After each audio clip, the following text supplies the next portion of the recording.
Less than 48 hours after having every tooth in my mouth yanked out, I was back at work. They had me running food for my scheduled shift at the bowling alley. I had warned them that I couldn't lift anything over 10 pounds without risking ripping the stitches keeping my gums together, but they didn't seem too concerned about my medical restrictions. "Put all the bowling balls in the bar area away," my manager barked. "I really shouldn't. We have reservations back there in 15 minutes. Ah, yes. Clearly, the structural integrity of my mouth was less important than Tim and his coworkers getting drunk while haphazardly lobbing 12-pound balls down a lane. So, I started slow, putting each ball away one by one. When I got to the heavier ones, I got nervous, but after a few, I felt fine. So I picked up the pace. Mistake. After the third 15-pounder, I felt a stitch in the back of my mouth tear. Blood filled my mouth. Panicked, I swallowed as fast as I could because nothing screams hygienic workplace like projectile mouth blood. And I rushed to the bathroom to rinse with ice-cold water.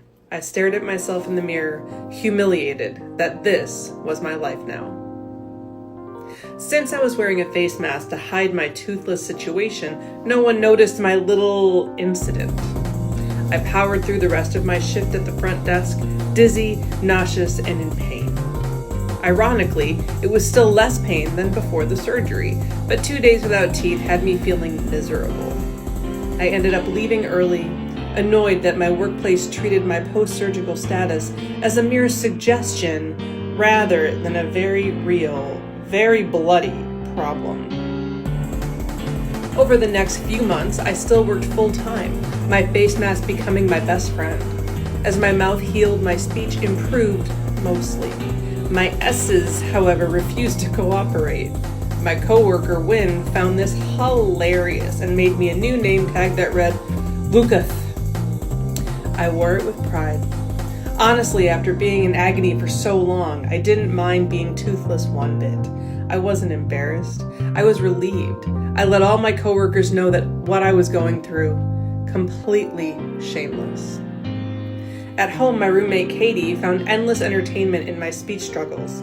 She'd make me say certain words just to hear the horrifying whistling sound my S's made. To her, it sounded like nails on a chalkboard. To me, it was a newfound party trick. I soon realized that if I swung my face while saying certain things, it created an echo effect. Every time Matt Eisman yelled, "American Ninja Warrior," I'd scream it in unison, dramatically swinging my head to give it reverb. Hilarious. Katie was a terrible influence during my toothless era. One day we played Tooth or Dare, as she reminded me that I still had my dead mom's dentures, which I kept perched on top of her urn as a fitting tribute to her wacky spirit. "You don't have to wait for your dentures," she said. "Just wear hers." And because I'm an idiot, I did. They didn't fit. They tasted like dust. Even after a thorough cleaning, it was like sucking on a haunted antique. I strolled out of the bathroom to show Katie, and she nearly peed herself laughing. Only she could convince me to do something so beautifully stupid. Finally, the day arrived. My dentures were ready. No more hiding behind a mask. I had a smile again. After a few adjustments, the dentist assured me I just had to work with what I had. I left feeling hopeful. Then I closed my mouth. Or at least, I tried to. My teeth stuck out at a bizarre angle, and when I attempted to eat, I couldn't help but smack my food, something I despised hearing from other people. The dentist swore I'd get used to it, but I looked like Mr. Ed. It was infuriating. So I made a decision. In public, I'd wear just the top set. My coworkers assured me that no one could tell, and my smile became big and bright again.